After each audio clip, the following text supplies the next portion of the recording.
Hey, what's up, guys? It's the commish. It's the Statisfaction report. It is your Week 8 recap.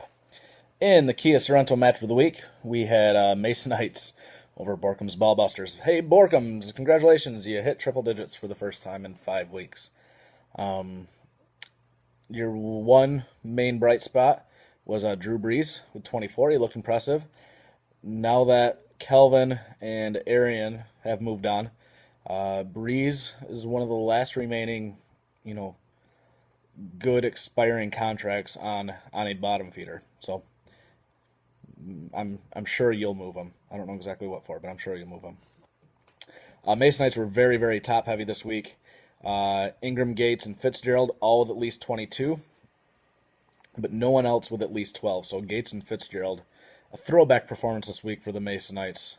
And then Ingram, welcome back. True, there was no Pierre Thomas, and there was no Kyrie Robinson. So Ingram getting it done in their absence. So even though Doug won, he still had more points on his bench than he did in his starting lineup, mainly due to Witten, Telefiero, Moncrief, and most importantly, Ben Roethlisberger with a huge game that helped absolutely no one's fantasy team ever. And Doug is only one game out of the playoffs and a few points, but still in the running. He's got to catch a couple different guys, but only one game back. In the next matchup, it was myself over Organized Chaos. If you haven't seen it already, like you're going to watch this video, not the short one. We agreed to a trade. So after Arian's huge performance, not enough for Organized Chaos, but after his huge performance, he's coming to my team. I'm sending him Lamar Miller, Justin Hunter, and a draft pick. I said that this was going to be a big victory for me, and it kind of was. 27-point victory. I have to settle for the second most points in the week, which by a huge margin. I failed to finish first this week. Justin actually put up some points in his losing effort, but he was very hit or miss. 5 guys with 18 plus, 4 guys with 4 or less, though, including Cam Newton. Seattle's defense came to play. Their offense not so much, but really shut down Cam and the rest of the Panther offense. He only had Decker with 11. That was between 4 and 18 points, or between 5 and 17 inclusive, I guess. I extend my winning streak to 6 games. I'm the number 1 seed right now. According to my projections, I have over a 50% chance of winning the regular season, and that was even before I traded for Arian. Looking good for my team. I had huge games from Luck, Charles, Forte, and Emmanuel Sanders, all with at least 26. So now I've got Forte, I have Charles, and I have Arian Foster. I'm going to call them 3 of the top 5. I'll throw Le'Veon in there and DeMarco in there yet. Those are my top 5, though, and I have 3 of them. I got Gordon coming back in a few weeks. Sanders is looking pretty good. Maybe I trade for another wide receiver. I don't know. But my tight end, Julius, with back-to-back duds, only 10 points combined the last 2 weeks after he didn't score in single digits all year up until that point. So that's a little alarming for me. I'm still in first. Organized Chaos is in 7th, but is in sell mode. Even though he's tied for 6. And I can't really blame him. He did get a couple of nice contracts for his expiring. So next game, Fist Pumpers over Cecil's Sea Shorts. The wide receivers, other than John Brown, did not show up for the shorts. He only had 21 combined points between Steve Smith Sr., Marquez Colston, and Cecil Shorts. I almost said Cecil Sea Shorts there. John Brown did have a big game for Arizona. Arizona, looking like an actual contender. Are they the best team in the NFC right now after Dallas's dud last night? I don't know.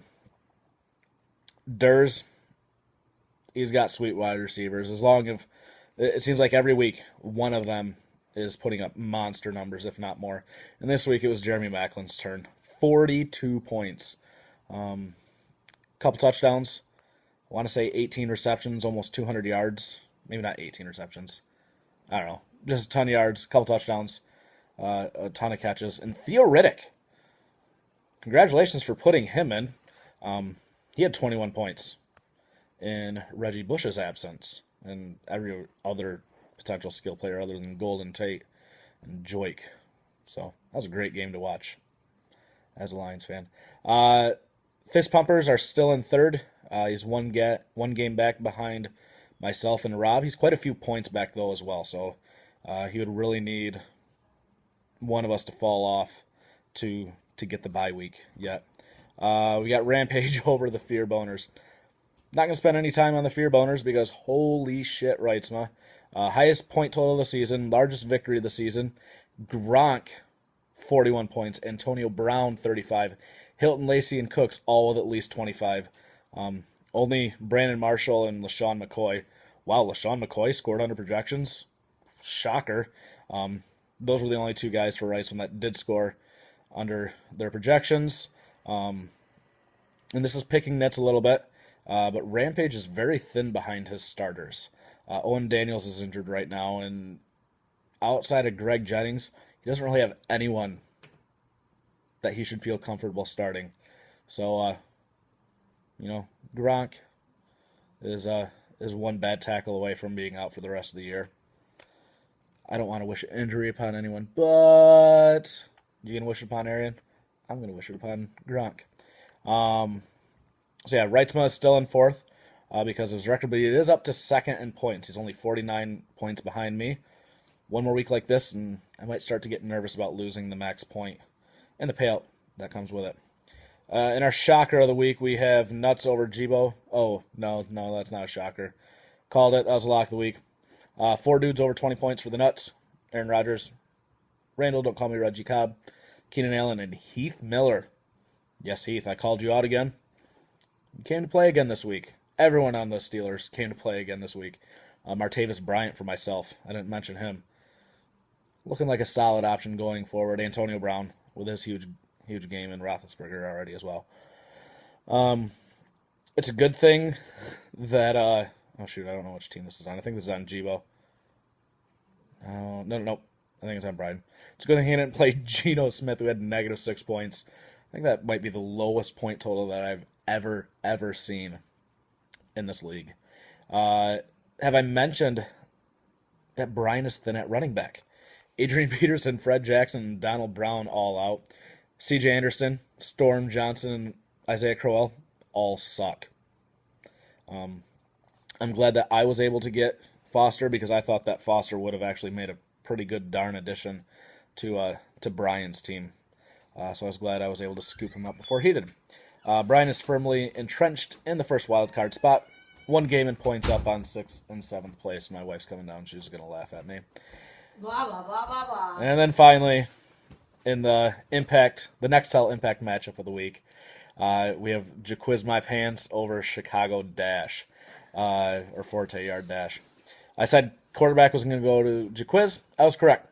Russell did not look good this week, and Peyton was his usual self, so that matchup did go to Jaquiz My Pants. I said wide receivers were going to go to the Dash. That did not happen. Golden Tate, Allen Robinson, and Mohamed Sanu, all with at least 19 points. None of Mike's guys really came to play this week. Running backs, I did give the edge to the Dash as well, but this was barely. Beast mode, ever since Mike picked him up, has continued to struggle. Maybe the fantasy gods are ticked at Mike for taking advantage of his friend. I don't know. Tight end, I said it was going to be big to the Dash. Shut up, Al. I was also incorrect here as well.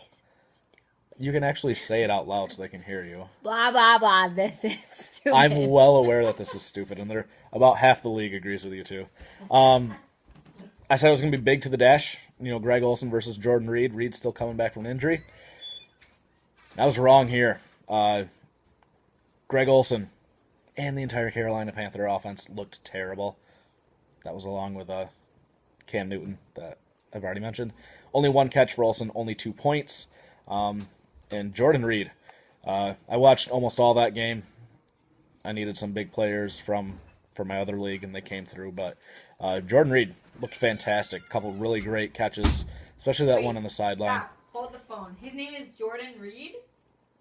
Yeah. That's awesome. I think, yeah. So that's my wife's new favorite player. She's now interested in this video. Yep. So Dash with a poor performance, but like I said a couple weeks ago, he's desperate to get into the playoffs. This is his best chance. He was able to get Kelvin, even though I like my offer better. Said before, I'm going to continue to say it. I think that Justin Hunter is a better option than Jeremy Hill. I wasn't asking for both of Ferguson's expirings, but whatever. I'll deal with Arian instead, I guess. Both Mike and Justin are 4-4. Mike's buying, Justin is selling. Now Mike probably has a little bit better team than Justin, so maybe that's justified. Justin, justified. Get it? You're an idiot. Whatever. Yeah, but Justin's made the playoffs before. Mike has not. So I understand the desperation on Mike's team, or on Mike's part. I'm going to give the All-Pro team through 8 weeks, other than kicker. So our starting lineup, quarterback, the All-Pro. This is not a slam dunk, as much of a slam dunk as it was a few weeks ago, but I'm still giving it to Andrew Luck slightly over Peyton Manning. The two starting running backs, Matt Forte, and kind of an upset. I mean, DeMarco has been a stud all year, but giving this first spot to Forte, and I'm giving DeMarco the second spot. Wide receiver, lots of options that I could have gone here, but Antonio Brown has probably been the biggest beast. Demarius and Jordy Nelson for our 3 wide receivers. Tight end, after his huge performance on Sunday, he was probably kind of due. But Gronk is lapping the competition among tight ends, based solely on that one performance. And then in our flex, I'm going to put Arian Foster and Golden Tate. So if you look at all that, I got 3 of the All-Pros. And I promise, there's no subjective nature in picking those. I just picked the guys with the most points. So yeah, I'll be back later in the week with a Week 9 preview. We're a week away from the last time that you can sign dudes to long-term contracts, and a week and a half away from the trade deadline. So I think it's going to be light this year. I don't see a whole lot of movable pieces, but I don't know. Prove me wrong. Peace.